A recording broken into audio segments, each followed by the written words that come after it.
till now we did the 12th sum. In that we did only primary distribution and secondary distribution. Okay ना.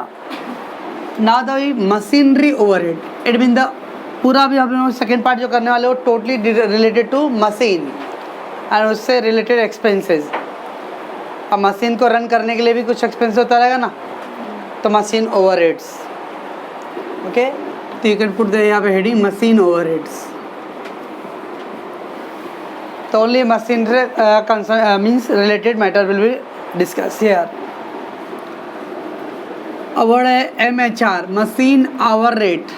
जैसे labour hour rate कल किया था हमने exam last वाला. Labour hour rate क्या किया था हम लोगों ने कल? Total labour cost upon number of hours. वैसे मशीन ओवर रेट कैसे आएगा? Total over rate upon number of hour of machine run. तो machine hour rate means the cost of running the machine 1 hour. 1 घंटा machine चलाने का कितना खर्चा है. अब यहाँ पे जो गांव वाले बच्चे रहेगा, जैसे वो किसान है, तो गांव में सिंचाई करने के लिए जिसका बोरवेल ट्यूबवेल है तो ठीक है. नहीं तो हम लोग के गांव में अगर मान लो मेरे पास बोरवेल नहीं है लेकिन मेरे को फिर भी 1 बीघा सिंचाई खेती का कराने का है, तो वो मोटर तो देगा, लेकिन वो जो तेल लगता है पेट्रोल डीजल जो भी है, तो 1 घंटे का लेगा 2 लीटर तेल प्लस 200 रुपये ऐसा चार्जेस लेगा. इसका मतलब मशीन 1 घंटा चलाने का 200 रुपये ले रहा प्लस तेल अलग से लेगा वो. That is machine hour rate. तो पर आवर मशीन रन करने के लिए कितना खर्चा आता है. शादी ब्याह में जनरेटर, अब वो जनरेटर घंटे का कितना लग रहा है. कुछ जगह पे पूरा एक साथ वो ले लेते भाई, वो 10,000 बुक कर लिए. कुछ लोग में 1 घंटे, जैसे हॉल बुकिंग है 4 घंटा 5 घंटा, वो टाइमिंग के हिसाब से. तो that is the machine hour rate means the cost of running the machine 1 hour. आज तो सबके घर पे DVD और TV सबके पास है.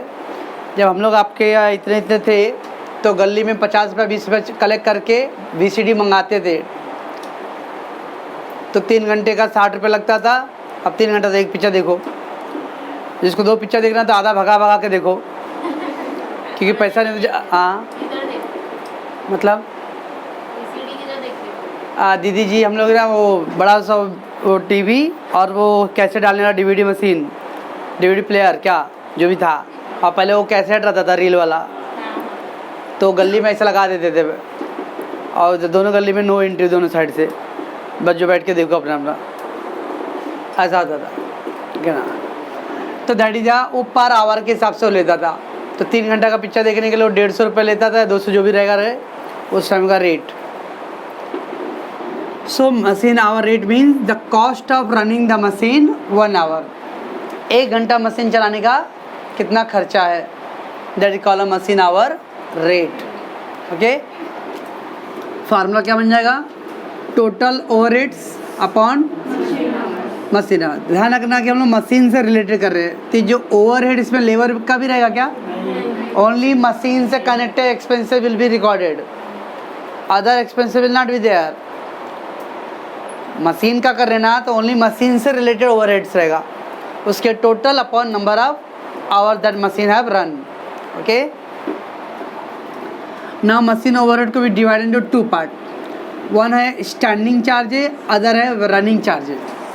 इसको मैं जब कॉस्ट शीट का कर रहा था तो आपको मैंने वर्ड बोला रहेगा fix expense, fix cost, variable cost और सेमी वेरिएबल कुछ बोला था.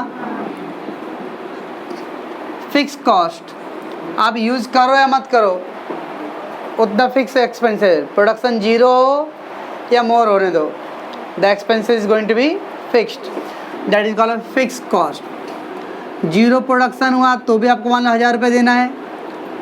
100 यूनिट बनाओ तब भी 1000 रुपये आपको पे करना है. क्लास अगर रूम में भाड़े पे ले लूँ और 10,000 रुपये महीने का भाड़ा है रूम का, मैं सुबह से शाम तक 10 बैच चलाऊँ, रात को भी चलाऊँ, अरे तो रूम मालिक ऐसा नहीं बोले 20,000 भाड़ा लगेगा, वो 10,000 देना है.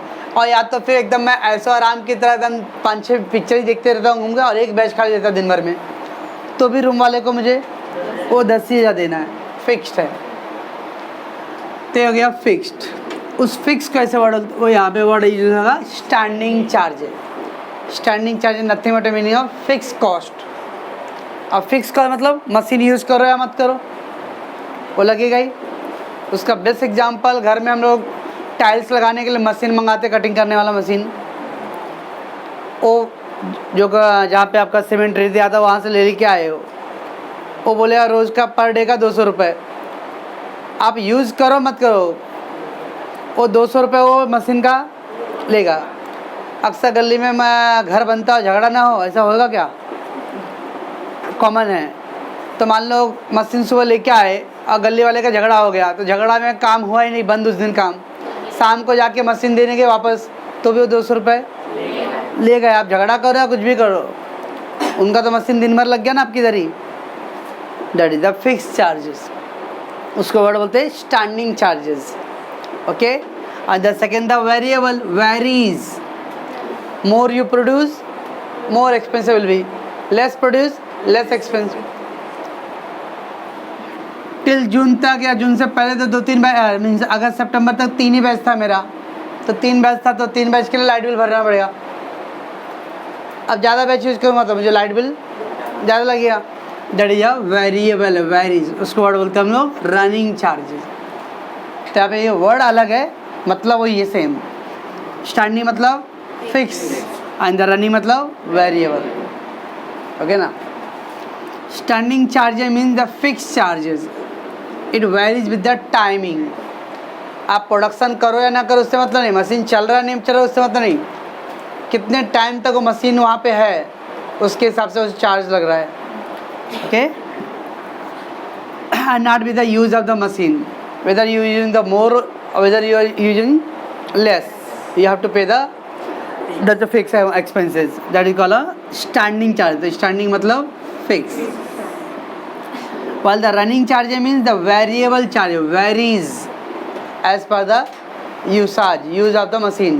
More you use the machine, more you have to pay. It varies with the use of the machine and not with the timing. Timing का कोई इशू नहीं है, किसका इशू है? यूज कितना कर रहा हूँ मैं। In other words, more the machine will be used, more will be the running charges. Less use, less, or no use, no charge. तो no use a machine no running charges. Okay, तो running मतलब variable. Okay, जो अपना जो cost sheet में था वही variable ही word को यहाँ पे यूज होता है word running, and the fix को वर्ड यूज करते हैं हम लोग स्टैंडिंग। तो स्टैंडिंग चार्जेस किस पे डिपेंड होता है? Time based. आप कितना यूज़ किए उससे मतलब नहीं, वो टाइमली यू हैव टू पे। रनिंग चार्जेस यूसेज पे डिपेंड करता है, नॉट द टाइमिंग पे। ओके, चलो देखते हैं हम लोग स्टैंडिंग चार्ज में क्या क्या लिस्ट में आएगा, या स्टैंडिंग मतलब फिक्स चार्जेज में। The list of standing charges, तो स्टैंडिंग चार्जेस उसको कैसे हम लोग डिस्ट्रीब्यूट करेंगे? The base apportionment. आपको मालूम है रेंट ऑलवेज भी फिक्स पे। ओके, जैसे अभी देख लो बहुत सारी दुकान का रेंट पे था, लॉकडाउन था, बंद था, फिर भी रूम मालिक रेंट, बहुत रेयर कोई एक दो रूम मालिक होगा जो 1-2 महीने का छोड़ा रहेगा, नहीं तो सब लोग मेजॉरिटी लोग ले ही रहे हैं। और कैसे बोल सकता, जब मैं भी बोलूँ, मानो मेरा भी कंप्यूटर क्लास का भाड़े पे था, लेकिन मैं कैसे बोलूँ छोड़ने के लिए रूम का भाड़ा किसी मालिक को? हो सकता है उसके वही सोर्स ऑफ इनकम रहेगा। ये भी तो हो सकता है ना कि मान लो जो रूम जिसका है उसके बेचारे का आमदनी का वही एक मेन सोर्स है। तो that is a rent and rates always be on a time base. अभी टाइम इसलिए फिक्स है वो। आपको किस में डिवाइड करेंगे हम लोग? Floor wise. तो ये तो पहले वाले में भी था सही। ओके, तो रेंट एंड रेट्स फ्लोर। इतना ध्यान रखना है कि अभी वो जो हम लोग प्राइमरी सेकेंडरी किए उसमें जनरली सब मिक्स था ना, वो रेंट था, पावर था, सब एक था। अब हम लोग ध्यान रखना कि ओवरहेड को हम लोगों ने 2 पार्ट किया हुआ है, एक फिक्स और दूसरा रनिंग। ओके ना, तो अभी दोनों को अलग अलग, तो फिक्स का टोटल एक साथ करना पड़ेगा, रनिंग का एक साथ करना है, तो ये थोड़ा सा ध्यान रखना अपने को। तो रेंट, हीटिंग एंड लाइटिंग, इसको भी फिक्स चार्ज में करा। तो ये नंबर ऑफ लाइट पॉइंट और एरिया, तो डिस्ट्रीब्यूशन उसकी तरह ही है। ओके, सुपरविजन, यस, अब सुपरवाइजर मान लो मशीन ख़राब हो गया, या मशीन मान लो कोई नया मशीन होता है, तो कोई बहुत सारे मैनेजर लोग या बहुत सारी company they don't want to take the risk, तो एक सुपरवाइजर को भी क्या करेगा? अपॉइंट करके रखेगा उसको सुपरवाइज करने के लिए machine how the they are functioning. वो बर्निंग ट्रेन देखे हो, द इंडियन इंग्लिश पिक्चर था ना, द बर्निंग ट्रेन। नया नया ट्रेन बनना था और ट्रेन में आग लग गया था। वो एक पिक्चर था ना यार, अपना इंडिया का ही पिक्चर है। तो सेम बहुत सारे न्यू मशीन आ रहा है, तो न्यू मशीन को मालूम नहीं कि वो कैसा बिहेव करेगा, ओके ना। तो उसमें रिस्क फैक्टर, तो बहुत सारी कंपनी क्या करता है, एट द टाइम जब उसको रन करता है तो उस टाइम सुपरवाइजर और उसके जो फोरमैन है वो उसको इंचार्ज कर वहाँ पर ऑपरेट करते हैं उसको। अब वो कितने घंटे वहाँ पे ऑपरेट कर रहे हैं उसके हिसाब से विल चार्ज द सैलरी और फीस। तो supervision, time devoted by supervisor, devoted means given, how much the time he giving to the machine. तो एक सुपरवाइजर मान लो 2 घंटे उसने चार्ज किया, तो सुपरवाइजर का टाइमिंग कितना रहेगा उसके हिसाब से we have to divide the supervision charges. Machine का आपने इंश्योरेंस करा के रखा है, तो insured value of each machine. अब कंपनी में 5-6 मशीन है, तो हर एक मशीन का इंश्योरेंस वैल्यू कितना है, तो insured value of each machine. And next है क्या, lubricating oil, Mobil greasing, okay. तो लुब्रिकेटिंग ऑयल और कंज्यूमेबल स्टोर्स, मशीन आवर। अब वो जो मोबिल और ग्रीसिंग है वो मशीन कितने घंटे रन हो रहा है उसके बेस पे दैट विल बी डिवाइडेड। तो lubricating and consumer stores machine hour में। क्लीनिंग मटेरियल्स, वो कॉटन होता है ना, कापूस और ओके सब, डस्टर बोलते हैं, पता नहीं क्या बोलते हैं यार, अभी गैरेज में आके बात करना पड़ेगा। क्लीनिंग मटेरियल तो नंबर ऑफ मशीन के बेस पे है। And then miscellaneous expense, general expense या सन्डे एक्सपेंस। वहाँ पे जनरल एक्सपेंस क्या करते थे हम लोग, डायरेक्ट वेज में करते थे। अब यहाँ लेबर की तो बात ही नहीं है, डायरेक्ट वेज में तो लेबर, तो we are not talking about the labour. तो इसको हम लोग इक्विटेबल या प्रोपोर्शनेटिव क्वेश्चन में मेंशन किया जाएगा किसके बेस पे डिस्ट्रीब्यूट करना है। आप खाली इतना मान के चलो, इस 7 आइटम क्या है, स्टैंडिंग है, फिक्स। कौन कौन सा, rent, heating lighting, supervision, insurance, lubricating and consumer stores, cleaning material और मिसलेनियस। और मिसलेनियस में जनरल सन्डे सब आएगा। इसको स्टैंडिंग चार्ज में ट्रीट करेंगे हम लोग, ओके ना। पॉज कर दो। आया था running charges, depreciation, you know that अब मशीन ज़्यादा यूज होगा तो ज़्यादा डेप्रिसिएट होगा, कम यूज होगा तो कम डेप्रिसिएट होगा। तो दैट इज क्या यूज वाइज ना, इसलिए इसको रनिंग में। अब वो डिपेंड करता है वैल्यू ऑफ मशीन कितना है और द यूजफुल लाइफ। याद है कुछ 12th स्टैंडर्ड में डेप्रिसिएशन चैप्टर था, तो एक फार्मूला था, cost plus installation charges minus scrap value upon estimated life of assets. तो असेट्स का डेप्रिसिएशन कभी कभी परसेंटेज में नहीं रहता था, वो कैलकुलेट करना पड़ता था। तो मशीन का कॉस्ट कितना है प्लस इंस्टॉलेशन चार्ज, उसका एक्स्ट्रा चार्जेस क्या है, और लास्ट में उस असेट को भंगार में बेचूंगा तो उसका कितना वैल्यू रिकवर होएगा। तो cost plus installation charges minus scrap value upon estimated life of an assets. Assets का नॉर्मल लाइफ कितना है, मतलब ये बेंच है तो जो कारपेंटर बनाता है तो उसको आइडिया होता है कि अगर इंसानों की तरह यूज़ करोगे सर तो 10 साल चलेगा। अगर क्या जानवरों को यूज़ किए तो 5 साल भी नहीं चलेगा। जैसे घर स्कूल में चलता है रेसेस में, बेंच इधर से उधर तोड़ फोड़, ओके ना। यस, इधर है ना म्यूनसिपल वाले बच्चे लोग, तो जितना म्यूनसिपल वाले तोड़े देंगे बेंच उतना कौन तोड़ा देगा। Okay, that is a useful life of a machine, लेकिन नंबर ऑफ आवर्स में करेंगे हम लोग, ईयर में नहीं। वो देना चाहिए कितने घंटे चल सकता मशीन, 5000 आवर, 10,000 आवर्स उस मशीन का लाइफ। नेक्स्ट है repair and maintenance machine our. आपको जब मशीन जितना ज़्यादा यूज होगा तो उसको रिपेयर का रिक्वायरमेंट ज़्यादा होगा, तो रिपेयर एंड मेंटेनेंस। पावर तो मीटर रीडिंग और हॉर्स पावर, किलोवाट, ओके, और machine hour. Wages of machine operator, उधर पे एक सुपरवाइजर लिख के दिया था और ये ऑपरेटर, दोनों में फ़र्क है। Supervisor just like a engineers, operator गांव में अपने ईपी वाले शादी विवाह में मालूम है जनरेटर चलते रहता है, तो वहाँ पे एक सोते रहता है। ओके, कभी लाइट बंद हुआ तो 10 लोग गाली देते हैं उसको। ओके, तो हम लोग ईपी वाला को कॉमन है, ओके ना, एक्सपीरियंस। तो दैट ऑपरेटर है ना सर।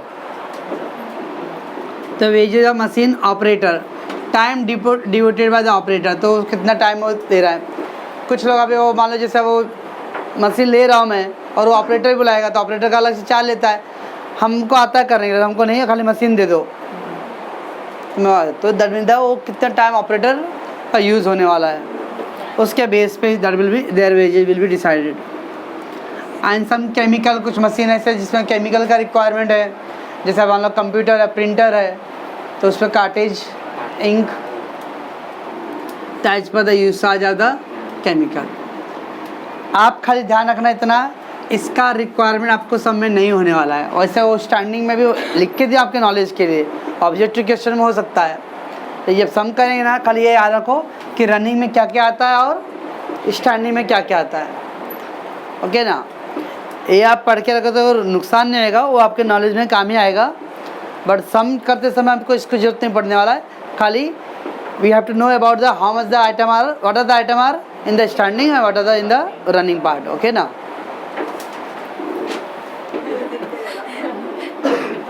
याद करो लेबर कॉस्ट वाले में हम लोग पहले टोटल लेबर कॉस्ट करते थे और उसके नीचे लिखते थे total labour our minus idle time, तो आता था इफेक्टिव लेबर आवर्स। ओके ना। तो आइडल टाइम मतलब काम तो मतलब टाइमिंग का सैलरी तो पेमेंट हो, लेकिन उसमें वर्क कुछ भी नहीं हो रहा था, दैट इज आइडल टाइम। वैसे मशीन 5 घंटे लग रहा है, पैसे 5 घंटे चल रहा है, लेकिन कितना काम उसमें हो रहा है, यूज प्रोडक्टिव टाइम कितना है। ओके ना। तो that we have to calculate. इसमें भी ज़्यादातर सब में आपको दिया रहेगा, सब में रेडीमेड। ओके, बहुत एक दो सम रेयर सम होगा जहाँ पे इसका यूज़ करना पड़ेगा अपने को, तो सब वो सम कराओ मत ना, तो ये नहीं करना पड़ेगा। Calculation of machine hour rate for the each machine. Machine our, सबसे पहले number of days, working days. तो वर्किंग डेज मतलब व्हाट, मान लो 365 दिन है, हर एक कंपनी का, संडे भी हो सकता है और त्यौहार का भी, तो हर कंपनी का वो फिक्स होता है कि हम इस साल में 25 छुट्टी देने वाले हैं। ओके ना, वो कैलेंडर वो पहले से उनका फिक्स रहता है पूरा। अब तो 365 माइनस 25 मतलब उनके कंपनी में 340 डेज उनका वर्किंग डेज है। ओके ना। तो नंबर ऑफ वर्किंग डेज, तो 365 minus number of days holiday जो रहेगा वो लेस कर लेंगे। ठीक है ना। अब सपोज अपने एग्जांपल मैं ले लेता हूँ 340। Okay, 365 minus 25 days. Number of working our available per day कितना घंटा मशीन रन कर सकता है। से एग्जांपल 4 आवर सकता हूँ मैं। मशीन का हूँ 8 घंटा ड्यूटी लेबर कर रहा है, मशीन भी 8 घंटा काम नहीं करते बैठेगा। चलो रोज़ का हम लोग 8 घंटे रखते, 4 घंटे रख रहे हैं। अब क्या टोटल वर्किंग आवर्स क्या होगा, A इंटू बी। ए क्या था, नंबर ऑफ वर्किंग डेज कितना, अपना answer 340। Number of working hours available per day कितना है, 4 घंटा। तो 340 इंटू 4 कर लो कितना आएगा 1360।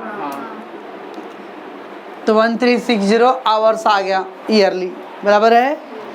तो फर्स्ट क्या करेंगे, number of working days, total 365 day minus number of holiday जितना रहेगा, फिर number of working hours available per day. Machine का कर रहे बात हम लोग, हाँ। तो मशीन जितना घंटा रोज चलता रहेगा, 4 घंटा 6 घंटा जो भी रहेगा, and then that total number of working hour A into B. ठीक है। Less hour require for maintenance. अब मान लो कभी कभी जैसे भी कुछ मशीन कंटिन्यूस चलता है, हर मशीन की अपनी एक कैपेसिटी होता है ना भाई, कि वो 5 घंटा 6 घंटा कंटिन्यू चलेगा, फिर उसके आपको 10-15 मिनट का ब्रेक देना ही होगा। ओके ना। वो छोटे मशीन छोड़ो, बड़े बड़े मशीन में भी जैसा भी राइफल फाइटर प्लेन है, वो कंटिन्यूसली 24 घंटा उड़ सकता है कंटिन्यूसली, उसके बाद उसको ब्रेक चाहिए ही। तो हर मशीन की अपनी एक मैक्सिमम कैपेसिटी रहता है, उसके बाद फिर उसको मेंटेनेंस के लिए चाहिए टाइम, तो उतना टाइम उसमें से क्या करना पड़ेगा, लेस करना पड़ेगा, क्योंकि वो टाइम आपका यूज़ नहीं होने वाला है। तो less hour require for maintenance. Okay, तो एग्जांपल ले लेते हैं हम लोग। सपोज दैट 50 आवर्स पूरा टोटल मेंटेनेंस के लिए चाहिए। 50 आवर में ये पूरा 360 कैसे लिखे, पूरे साल का लिखे, 340 दिन का लिख रहे हैं ना हम लोग, तो टोटल ले लिया 50 आवर्स। तो प्रोडक्टिव आवर कितना है, तो 1360 घंटे थे, उसमें से 50 घंटा क्या लगा, मशीन को मेंटेनेंस के लिए लगा है। तो इसका मतलब C माइनस डी, तो 10 आवर्स आ गया, राइट है। उसका लेस अनप्रोडक्टिव आवर्स। कभी कभी देखते हो मशीन को, जो बाइक है जो भी है, वो इंजन गर्म होने के लिए भी टाइम चाहिए। अब वो लॉरी, ट्रक या कार, टेम्पो जो भी है, वो चालू कर दे 10-5 मिनट के लिए, वो चल रहा है मशीन, तो मशीन तो चल रहा है, लेकिन वो क्या हो रहा है, इंजन अभी गर्म हो रहा है, ओके ना। तो उस टाइम में कोई काम हो रहा है क्या, नहीं, okay. That is less unproductive hours. तो उसमें सपोज एग्जांपल ले लेते हैं हम लोग, 50 आवर्स अनप्रोडक्टिव आवर्स है। अनप्रोडक्टिव आवर मतलब मशीन तो चल रहा है लेकिन कोई काम उस समय नहीं हो रहा है, दैट इज ओके ना। तो कितना आ गया, 1260, इतना आवर आपका मशीन आवर में आएगा। That mean that much of actually hours a machine is working. तो कैसे करेंगे हम लोग, first number of working days, total 365 days minus holiday, फिर number of hours per day available, ठीक है ना, working hours per day available, दोनों का मल्टीप्लाई कर लो, total number of working hours A into B, then less hour require for maintenance. Machine को maintain मतलब मशीन बीच में ब्रेक डाउन हो गया, टूट गया, नट बोल्ट है, तो उसको फिर फिट करना है, वो सब मेंटेनेंस टाइमिंग है, उसको लेस कर देते क्या आएगा, productive machine hour, okay. And then फिर है लेस अनप्रोडक्टिव टाइम। और कभी कभी अनप्रोडक्टिव ऐसा भी है, जैसे वो मान लो अभी पंखा है या कुछ जो भी मशीन है, वो मशीन चालू, जैसे ये आप लोग जब अभी तो हो तो स्विच ऑफ कर दोगे, ओके ना। जब मैं अकेला ही कर रहा था तो मैं यहाँ से माइक रख के फिर वहाँ जाके मैं जो कर रहा, तो उसमें 10 सेकेंड 15 सेकेंड जो भी गया रहेगा, वो तो कोई यूज़ हुआ नहीं। फिर वापस चालू करके फिर मैं इधर आऊँगा, फिर वो 10 सेकेंड, दैट मीन 20 सेकेंड मेरा मशीन वो चल रहा है लेकिन यूज़ नहीं हुआ। That type of unproductive hours, तो लेस करो। Finally will get the machine hours T minus F, okay. ते था 3 पर, तो अपने को स्टैंडिंग चार्जेस, रनिंग चार्जेस का खाली लिस्ट याद रखो, स्टैंडिंग में क्या क्या आइटम है, रनिंग में क्या है, और मशीन आवर का कैसे हम लोग कैलकुलेशन करने वाले हैं। अब यहाँ आप लोगों का मैक्सिमम F पार्ट तक है ना, G पार्ट तक सॉरी, कोई ज़रूरी नहीं कि सब सारे 7 स्टेप लगने वाले हैं। कभी कभी खाली दिया रहेगा वर्किंग आवर दिया रहेगा और नंबर ऑफ डेज दिया रहेगा, तो खाली यही दोनों दिया है, आगे का कुछ डिटेल दिया ही नहीं है। तो क्या करेंगे, ये दोनों को मल्टीप्लाई करके हो गया working hour day, okay. Some time maintenance time दिया रहेगा, आगे अनप्रोडक्टिव टाइम नहीं दिया रहेगा। ये मैक्सिमम लिस्ट है, जो भी दिया रहेगा उसके हिसाब से we have to adjust our question, okay. Calculate the machine hour rate, machine hour rate, bought machinery, bought यानी परचेज, तो मशीन का वैल्यू कितना है 45,000, इंस्टॉलेशन चार्जेस 5,000 है। अभी मैंने एक फार्मूला बीच में बोल रहा था ना, वो आने वाला डेप्रिसिएशन के लिए। तो bought machinery and installation charges, life of machine 5 years दिया है, ओके। वर्किंग आवर पर ईयर देखो 2500। अभी मैंने यहाँ पे ये पूरा लिखा है, कैलकुलेट किया था, यहाँ पे रेडीमेड दे दिया। वर्किंग आवर कितना है per year 2500 hours, okay.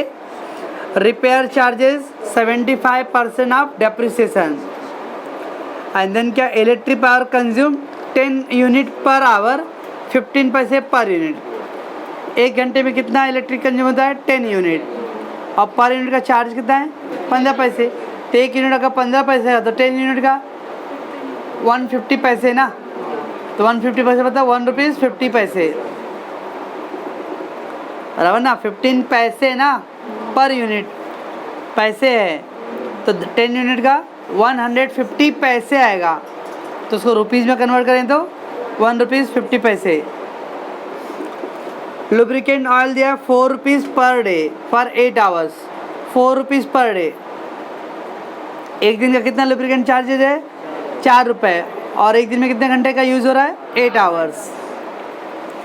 And then है consumable stores 10 rupees per day 8 hours, और फिर वेजेज ऑफ मशीन ऑपरेटर कितना 8 रुपीज़ पर डे 8 आवर्स का। ओके, अब ये सब एक्सपेंसेस दिया है। इसमें पहले अपने दिमाग में सोचो कि रनिंग क्या है, स्टैंडिंग क्या है। पहले अभी देखो बॉट मशीनरी, इंस्टॉलेशन और लाइफ, जो स्टार्टिंग में 3 आइटम दिया ना, उसका यूज़ करके हम लोग डेप्रिसिएशन कैलकुलेट करेंगे। हाँ, मशीन का कॉस्ट है, उसका इंस्टॉलेशन चार्ज है एंड लाइफ, इस तीनों का यूज़ करके हम लोग डेप्रिसिएशन निकालने वाले हैं। और डेप्रिसिएशन क्या है, रनिंग है कि स्टैंडिंग? रनिंग है, तो डेप्रिसिएशन रनिंग में लिखेंगे हम लोग। देन क्या है, रिपेयर। रिपेयर क्या होता है? Repair and maintenance running. Electric power running, power running है। Okay, lubricant oil and consumable stores था स्टैंडिंग, कंज्यूमेबल स्टोर्स भी standing, and wages of machine operator running. तो याद रखा है। तो आपको ज़्यादा समय इससे रहने वाला, बहुत थ्योरी में बहुत लिख के दिया हूँ, लेकिन इसमें है नहीं, खाली आप रनिंग क्या है और स्टैंडिंग क्या है वो ध्यान रख रहा है। ओके, अब कैसे प्रेजेंट करना आंसर वो देखते हैं हम लोग। चलो, जो calculation machine hour rate format कैसे बनाएंगे इसके हम लोग, पर्टिकुलर्स, वर्किंग नोट जो भी करना रहेगा ऐसा करेंगे, and then per hour rate, particular, working and then per hour rate. उसमें पहला स्टैंडिंग चार्ज है, तो जो स्टैंडिंग चार्ज पहले वो करना है एक साथ।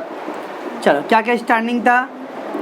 लुब्रिकेंट ऑयल ना, बराबर है, लुब्रिकेंट ऑयल, एक सेकेंड, लुब्रिकेंट ऑयल कितना दिया है? 4 रुपये पर डे 8 आवर्स का ना। हम लोग को क्या चाहिए? Machine hour rate. क्या था डेफिनेशन मशीन आवर रेट का? चल रहे डेफिनेशन पूछ रहा हूँ मैं, फार्मूला मत बोलो। कॉस्ट ऑफ मशीन 1 आवर का ना, 1 घंटे का ही निकालना हम लोग को। अब तो देखो लुब्रिकेंट ऑयल दिया 4 रुपये पर डे, और एक डे में कितना आवर है? मतलब इसका मतलब 4 रुपये 8 घंटे के लिए ना, तो 4 रुपये 8 घंटे के लिए, तो 1 घंटे के लिए क्या करूँ? डिवाइड कर दूंगा ना। 4 रुपये अगर 8 घंटे में लगता है तो 1 घंटे में कितना लगता रहेगा? डिवाइड कर दो 50 पैसे, तो दैट यार है। तो हम लोग को यहाँ पे पर आवर रेट चाहिए। तो लुब्रिकेंट ऑयल 4 रुपीज़ दिया है, 4 रुपीज़ 8 आवर्स का दिया है, तो डिवाइड कर दो। ऐसा कर सकते हो, रुपीज़ लिख दो, यहाँ लिख दो आवर, 4 रुपीज़ 8 आवर्स, तो 1 आवर के लिए कितना आएगा? तो 0.50 आने वाला है। आप डायरेक्ट कर सकते हो 4/8, मैं अब एक समय कर रहा हूँ ऐसा। तो रुपीज़ एंड आवर्स, 4 रुपीज़ है 8 आवर्स के लिए, तो 1 आवर के लिए 50 पैसे। ठीक है। और क्या है स्टैंडिंग में? कंज्यूमेबल्स है, कंज्यूमेबल्स कितना हुआ है? 10 रुपीज़ 8 आवर्स का ना, तो क्या करूँ? डायरेक्ट कर दूँ 10/8 ना, 8 घंटे का 10 रुपये है, तो 1 घंटे कितना पड़ेगा? तो 10/8 कर दो डायरेक्ट, 1.25। और कोई स्टैंडिंग है? मेरे को तो और कोई स्टैंडिंग नहीं दिख रहा, आप लोग को दिख रहा है? नहीं दिख रहा ना, बस। तो अगर स्टैंडिंग का टोटल 1 रुपीज़ 75 पैसे, इसको पहले टोटल करके रख लेना, स्टैंडिंग का अलग करना है। ओके, एक समझ में क्या कर रहा हूँ? 1 घंटे का खाली चार्ज निकालना अपने को। तो जब फॉर्चुनेटली क्या दिया है वो 4 रुपये 1 घंटे का, 1 दिन का दिया, सॉरी, और 1 दिन में कितने घंटे दे दिया है? 8 आवर्स। तो इसका मतलब वो 8 आवर का चार्ज है 4 रुपीज़, तो पर आवर। वैसे यहाँ पे 10 रुपीज़ है 8 आवर्स के लिए, तो per hour. Okay, now running charges.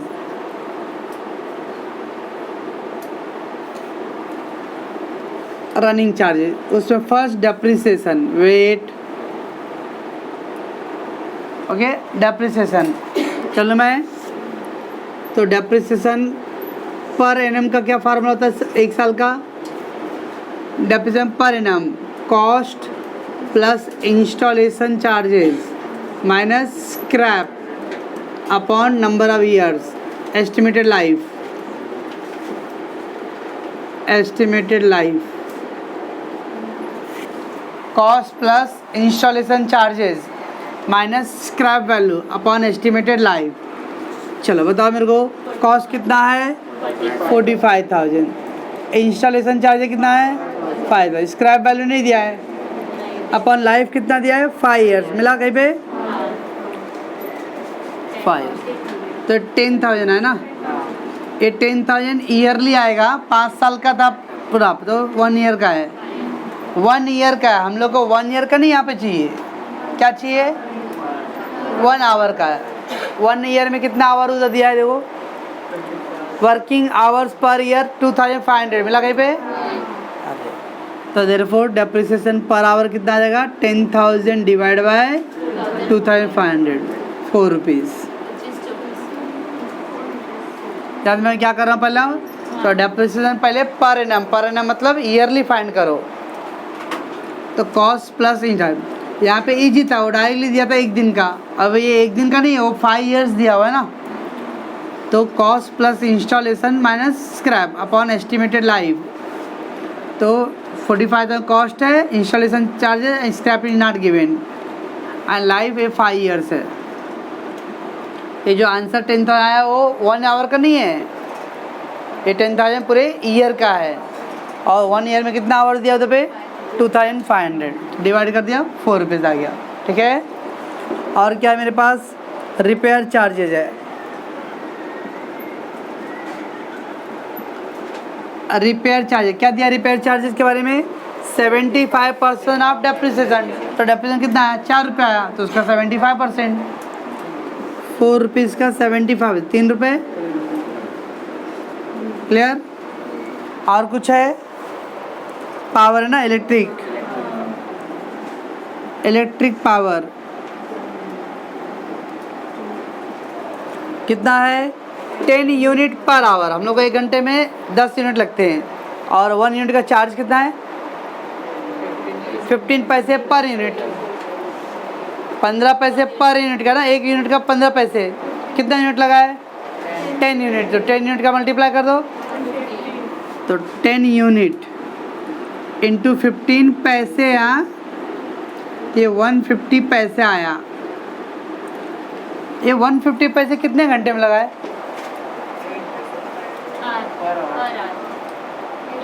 1 घंटे ना, हम लोग को चाहिए भी कौन सा 1 घंटे का ही चाहिए, तो पूरा 150 पैसे लिख दूँ, 1.50 लिखूँगा, ये पैसे में रुपीज़ कन्वर्ट करना पड़ेगा। और क्या है, कुछ और है, wages, wages of machine operator कितना दिया उधर पे 8 रुपीज़ पर डे 8 आवर्स का, तो क्या आएगा बस, हाँ यस 8 रुपीज़ पर डे का, 8 घंटे का है, तो 1 घंटे का कितना पड़ जाएगा 1 रुपये बस। और कुछ है, रनिंग चार्जेस कितना आ गया, ये 7, 8, 9 रुपये 50 पैसा आ गया, दिस इज रनिंग आया। Therefore machine hour rate equal A plus B, A था स्टैंडिंग और ये ऐड कर दो 11 रुपीज़ 25 बस। आपको यही इम्पोर्टेंट ध्यान रखना है कि कौन, हम लोग को यहाँ पे तो कैसे भी आंसर क्या चाहिए 1 आवर का चाहिए, कहीं का आपको रेडीमेड दे दिया कि 8 घंटे का इतना है, तो 1 घंटे का कितना वो निकल जाएगा, और कहीं पे आपको ईयरली दिया था, जैसे ये डेप्रिसिएशन ये ईयरली आया, तो उसको 2500 से डिवाइड किया तो पर आवर का हो गया, बराबर। और पावर का क्या बोल रहा है, 1 घंटे में कितना पावर लग रहा है 10 यूनिट, तो 10 यूनिट का जो भी चार्ज है वही उसका रेट रहेगा, तो 10 यूनिट 15 पैसे पर यूनिट है, तो 150 पैसे में है वो, तो उसको रुपीज़ कन्वर्ट करेंगे हम लोग बस। और वेजेस का तो दिया था ऑपरेटर का।